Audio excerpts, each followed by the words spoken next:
Hello and welcome to the Small Talks Big Conversations program. My name is Moussa Mchangama and I am your host for today's talk. I'm the co-founder of sustainability consultancy in Futurum, and today it's my pleasure to dive into a conversation on the importance of commitment and long-term strategies in sustainability work and in pushing for systemic sustainable change within this industry. Joining me today are two super important players, especially in the context of this Fashion Week. With me, I have Cecilie Thorsmark, the CEO of Copenhagen Fashion Week. Hello, Cecilie, and thank you for joining, or should I say joining your own platform. Thank you, Moussa, for having me. And with us as well, live from Brussels, is Kate Heiny, Director of Sustainability at Zalando. Thank you, Kate, so much for being here. Hi, Moussa. Thanks for having me. It's a pleasure, and I know that Zalando is the new strategic partner for Copenhagen Fashion Week, so it makes kind of sense to have a conversation that sort of looks at how a very big platform like Zalando is pushing for change and how a different platform, a fashion week like Copenhagen Fashion Week, is doing the same. I am looking so much forward to this conversation. And Kate, I would like to start with you. If you would please address sort of the value of looking ahead towards the future, of looking at addressing long-term goals. I know you are doing so in your 2019 strategy Do More that was launched, as I said, in 2019. Could you elaborate a bit on that? Absolutely. And I'm glad that you've asked this because I think this is a really important piece of our strategy and very important to Zalando in general. So we see a clear link between sustainability and continued commercial success. Our sustainability ambitions will help us to stay ahead of customer demand. And we know that both our current and our future customer base are calling for more sustainable choices in fashion. 9 out of 10 Gen Z consumers believe that companies have a responsibility to address environmental and social issues. And we know that sustainability is a macro trend in our society, and I think we'll get to it, but we also see that right now and throughout 2020, this has been increasing and the relevance continues to grow. And consumers want to make more conscious decisions and expect that brands are acting responsibly. So the value is there in the sense that we know that this is incumbent upon our future commercial success as well. But it also, if I may follow up, it also sounds like what you're sort of saying, sort of between the lines, is that it's not just looking ahead, it's also continuing to do so. When you're mentioning the younger generations, for example, and their values and their beliefs, they are, should we say, different than their parents or our parents' generations were. And so our notions of what sustainability maybe means is also changing continuously over the years. So how is that sort of process of doing sort of the strategic work or a foundation and then having to maintain that? That's a great question. That's a very complicated question. If I can try and divide that out or make it kind of two parts. I think you're right. Strategically, we need to put in place a framework that lasts, in our case, 4 years. And that's what we launched in 2019, our Do More strategy. We have a vision statement that is to be a sustainable fashion platform with a net positive impact on people and the planet. That is not time bound. That is our vision, that is our aspiration, that is far reaching, and frankly, I feel very aspirational. The second piece is to set our time bound goals that are all time bound to 2023, except for our science based targets, which are 2025. And within those 6 goals, right, we have a climate targets, we have packaging targets, we have ethical standard targets, we have commitments to the amount of sales of more sustainable products we will have, circular business development, as well as upskilling of workers. So the breadth of our targets cover the whole business. Those are time bound. But then to your point, within that, we have the ability and the need, frankly, to continually update and refresh the ways in which we are measuring and tracking what our consumers are thinking and what they're interested in, and really staying ahead of that. One example is, I said our vision, we have our commitment or our goal to have 20% of our GMV come from the sales of more sustainable products in 2023. And what defines a more sustainable product in that context needs to be constantly updated so that we are in line with the latest science, with the latest available materials, with what our consumers are looking for, and what will really drive the industry, frankly, forward. So there's a lot of layers to that. And talking about layers, Cecilie, I know that's a part of Copenhagen Fashion Week Sustainability Action Plan as well, in part because, full disclosure, I've been sort of a part of developing the plan. There's an internal focus and an external focus. How is it that this strategy and this action plan that was launched last year, specifically a year ago, has impacted Copenhagen Fashion Week and the work and the value of Fashion Week? Well, I think, it has already impacted Fashion Week in many ways. First of all, I think the reason why we set out to present our 3-year sustainability action plan and also present that by 2023 we want to require a minimum sustainability level from the brands that wish to participate in Copenhagen Fashion Week. The reason why we did it was because I think, and I'm sure I'm not the only one, but maybe I was feeling a little bit of maybe fatigue for how fashion weeks were executing season after season, and it's not to say that a fashion week shouldn't be a great platform for presenting creative and innovative collections from brands that have put immense hard work and a human passion into the collections. Of course, we should be a showcase for that, but I was also considering our our as a very let's say central player in the fashion ecosystem. I found our fashion week to be lacking a little bit behind, and to be lacking reflecting on and reacting to the context around us, political, societal, and in particular, of course, the climate issues that we're facing. So back to your question, we found it important to have a very solid foundation for our work going forward, and that's why we started out by looking inwards and looking at our own event production and setting 3-year targets for our event production, and that relates to how we can reduce our climate impact and our resource consumption, but also how we can speed up our own sustainable transition by pursuing partnerships with those who can support us and align with us strategically. Also, one of the reasons why we have partnered with Zalando, of course. So for us, it was really important to take action ourselves and to show that that we could be more than a platform for showcasing fashion, but we could also be a platform for really engaging the public around us in some deeper discussions. And that's why we decided to focus the second part of our sustainability action plan on how we could accelerate change and speed up the change in the industry by, as I mentioned, requiring that brands comply with minimum standards if they want to take part in Copenhagen Fashion Week as of 2023. And I mean, now you just mentioned the requirements. I think it's very unprecedented for a fashion week, or sort of the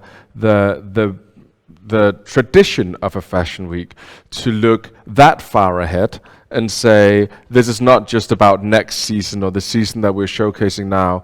We'll actually look 3 years ahead, and we will demand that you do things, but in demanding it, we will also sort of take you by the hand and help you get there. So it seems like the requirements, the ambition behind them is actually starting now to sort of unfold in a way where companies and brands are starting to look at what is actually in the plan. Can you elaborate a little bit on these sort of the value of saying, we believe we need to be here in 3 years, and we need that you need to do the work to get there? Yes. So first of all, we partnered up with both your own sustainability consultancy firm to seek knowledge from experts. We also established a sustainability advisory board around us that we could gather feedback from and test the different ideas that we had when we just embarked on the journey. We also gathered a panel of international experts who are experts within different fields of expertise, climate, circularity, and so forth.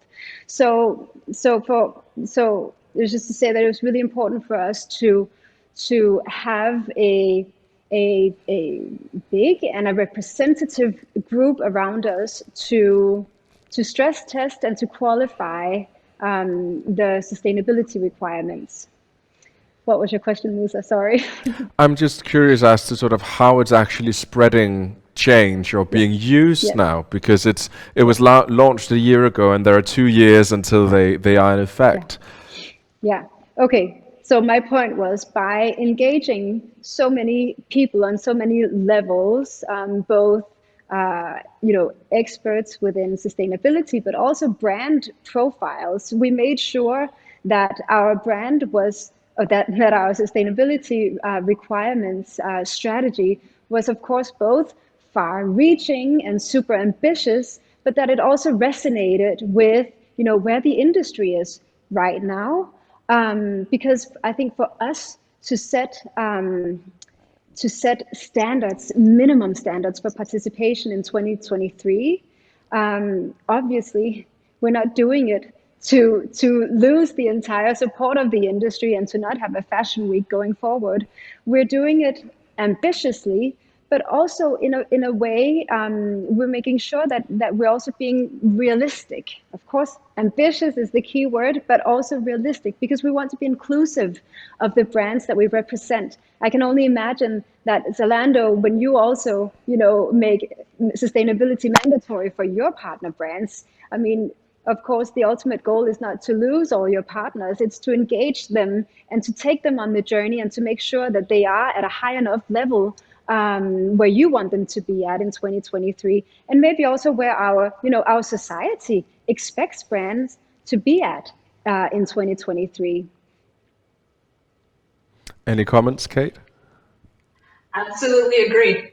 I think that what you just shared was very aligned with the Zalando approach as well.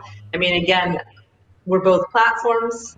So a platform, our role is fairly unique in the sense that we interact with a lot of brands. So our ability to impact or influence those partners is fairly great. And we certainly took a similar approach when setting our goals in terms of what can we influence and what is our own footprint and how can we take a stand and really be credible with our commitments. And we've done that through our carbon neutral claim and our science-based targets. And then when we start to move towards our interface or that unique role as a platform, we announced that 2020, so this past year in spring, that we are making sustainability assessments a requirement. And we are leveraging the Sustainable Apparel Coalition's PIG tool, the brand and retail module, in order to do that. So again, you mentioned industry alignment, and I think that is really a core requirement, frankly, for us in terms of being able to bring all of this forward. Our consumers are confused, right? Like our customer insights say, our customers say they want simple, so understandable and simple, comparable and trustworthy sustainability information. And for us to be able to provide that, we also need to get that from our partners. And so having an industry aligned standard that that allows us to gather that information was incredibly important. And we have that in other areas as well, but that's at least for the brands that we bring onto our platform. That's the tool that we're using right now in order to be able to assess that. So I think it sounds like we have a very aligned approach again in this way, which I think is part of why we found such a lovely partnership. And I would like you to expand a little bit, Kate, on this idea of being, a platform and actually using the sort of the foundation of being a platform, one could might say, as an entry point to this, because I think, historically at least, platforms hasn't taken the kind of responsibility or pushed for the awareness that they are doing now. And as a major player, Zalando has not just, you don't have just a big ecosystem of brands and partners, but you're also moving a lot of product and dependent, of course, of moving a lot of product. So how are you sort of leveraging that power to push for change as a platform with all of the different sort of players in the ecosystem that you operate within? I think your point about kind of the history for platforms and where we have been. I'm actually new to the platform world just a year ago. So what I would say is that for Zalando, we understand that we have been a part of the problem and we want to be a part of the solution. And that is why we have set such an ambitious vision and set of targets that are just 3 to 4 year targets, which is very ambitious. How are we doing that with partners? We are doing it kind of in multiple ways. So we are, in all of these instances, for all of our goals, we are taking action ourselves. So when in the science-based targets, we have set our own carbon neutral commitment, and we have been carbon neutral from October 24th, 2019, when we launched our strategy forward. We've set science-based targets, so we ask our partners to join us, right? So we take a stand, we ask our partners to join us. The second example would be through our ethical standards and the use of the BRN that I just mentioned. So we internally are updating our human rights policies and looking across the board at the policies that we have in place, ensuring that the threshold is high enough, that we are aligned across our organization, and we are leveraging third parties like the SAC in order to use their assessment to ask our partners to provide us sustainability information.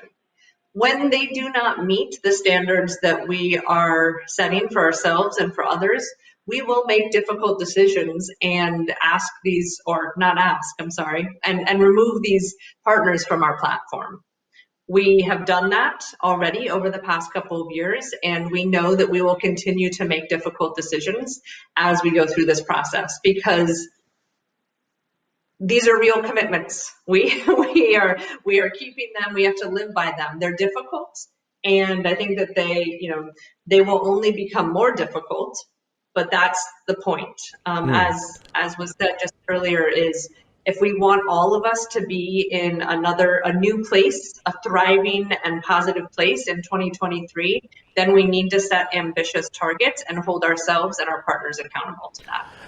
And I just have a quick follow-up question. We only have 10 minutes left, and I would like to dive into the year 2020 and everything that has meant in a moment.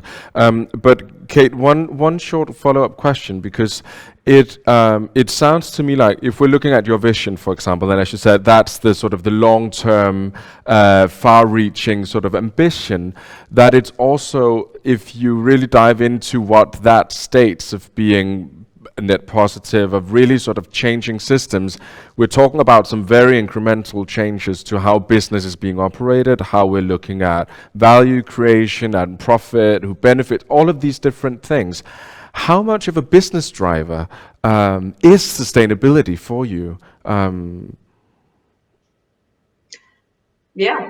Well, I know that this will actually be interesting to you in your next question as well, is what has the response been just this past year in 2020?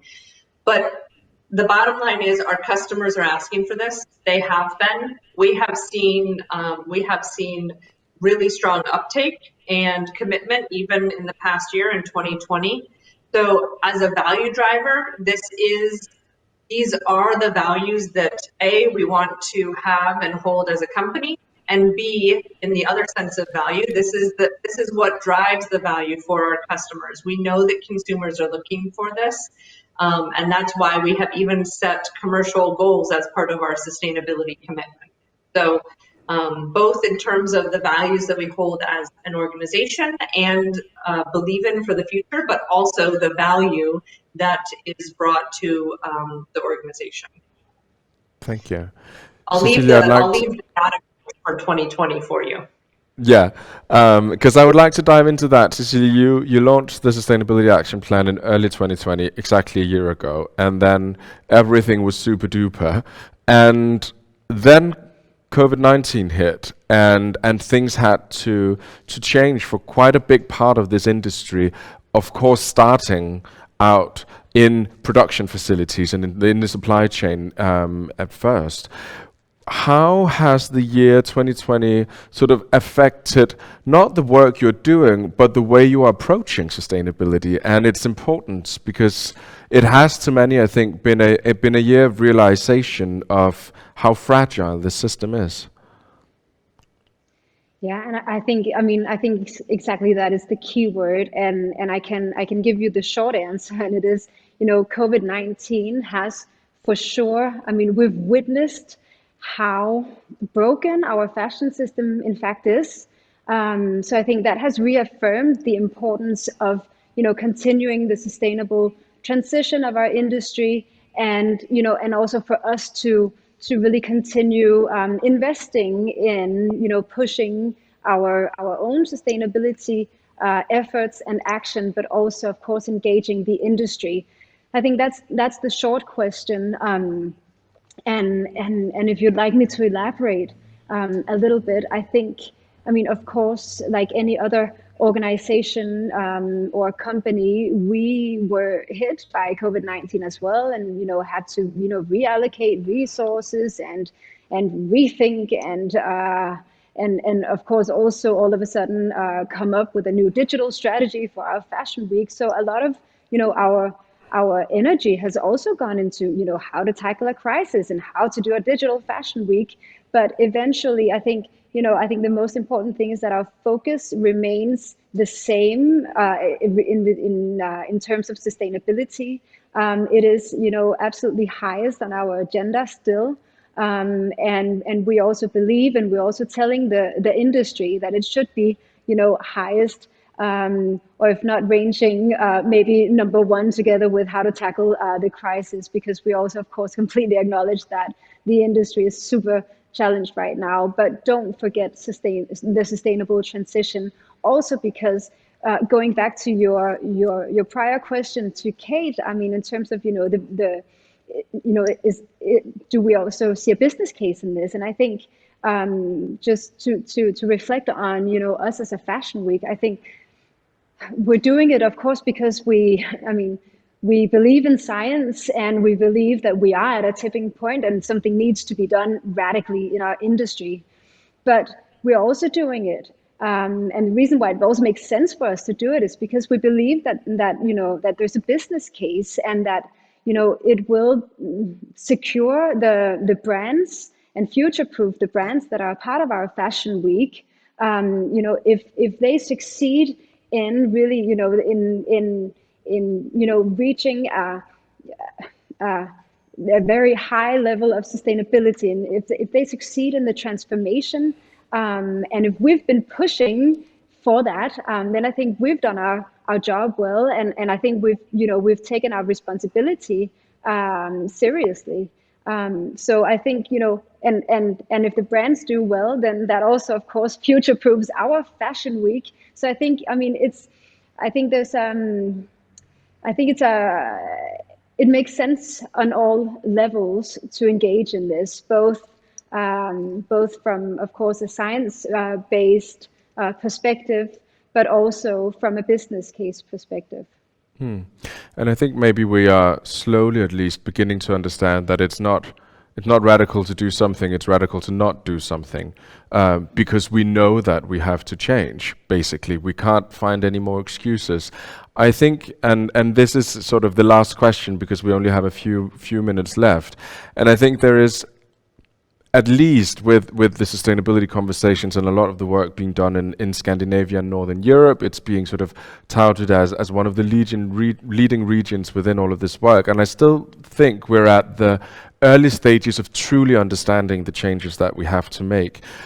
Kate, in terms of 2020, some of the realizations you've come to at Zalando, and looking ahead to the coming years, what will be your main focus areas or of interests? Yeah, I think again a lot of what was just said. I think, sorry, there's something wrong with your audio, or maybe Can it's you hear just me in now? my ear. How about now? I can hear you, Kate. Okay, so I will continue then. So We can hear you, Kate. You can hear me? Great. So I think a lot of what was just said in terms of 2020 bears to be true for us as well. Our belief that only sustainable brands will be successful in the future, I think, is what we believe we are seeing borne out. 2020, I can say from kind of a sustainability professional and internal employee, we've not changed our direction or aspiration or our expectation for meeting our aggressive 2023 goals. So the pressure is still on, and we plan to meet those. And there's no step back or pause due to such a busy and difficult year last year. Additionally, what I would say is our customers. So I think just like all of us individually were rethinking our value systems and what's important to us and what's not, our customers did the same. And we saw that borne out by the increase in our customers making more sustainable choices. And so we had, in quarter 3, we actually shared that the sale of our more sustainable products has reached a percentage of about 15% of our GMV. It started at the beginning of the year, at the end of 2019, in the upper single digits. And to reach 15% during the pandemic, I think, is really a strong message for the support of more sustainable products in the marketplace. Of course, that was borne out through a larger assortment, bringing on more sustainable brands, but also 40% of our customers actually made a purchase or more sustainable behavior choice. So that could have been offsetting the emissions associated with their packaging delivery, or with the purchase of a more sustainable product. I think you're about to give me the sign for time. I am, but thank you so much for elaborating, because I would just like quickly, Cecilie, for you to just very, very quickly, we only have 1 minute left. What's next for the coming years for Copenhagen Fashion Week? I think, so as I said, we've broken our sustainability action plan into annual targets, and most of them were actually to be achieved in 2020, and we luckily did. But I think ahead now lies A work in, I mean, my ambition for 2021, maybe also 2022, is really rolling out our sustainability requirements more broadly, because it's, I think this year has proven to us that, you know, the sustainability requirements framework that we've, you know, developed is not only for us as Copenhagen Fashion Week. It's not a specifically Danish fashion industry or Danish Fashion Week tool. It's something that can be applied by any, you know, major platform. So we just heard that, you know, CIF recently decided to, CIF, which is the biggest trade fair in Denmark, fashion trade fair in Denmark, has decided to adopt our 2023 sustainability requirements, meaning that they also in 2023 will be requiring that their exhibitors comply with our minimum standards and sustainability requirements, which is fantastic. And that's, you know, up to, I don't know, I think 1,500 exhibiting brands, which is great. So really now we're beginning to get some volume on the framework. Rolling it out wider to the rest of the Danish fashion industry is my big dream. And let's see if we can also maybe, well, that's a humble hope, but if we could roll it out and partner up with other global fashion weeks or other global fashion platforms, that would be immense. Absolutely. And hopefully all of the hard work and the thoughts and the expertise that has gone into developing it will be translated throughout the industry as more and more companies and organizations hopefully engage with this framework. Thank you so much, both of you, for participating. Thank you, Kate. Thank you, Cecilie. I wish you both a happy and safe day. Thank you so much for being here. Thank you very much.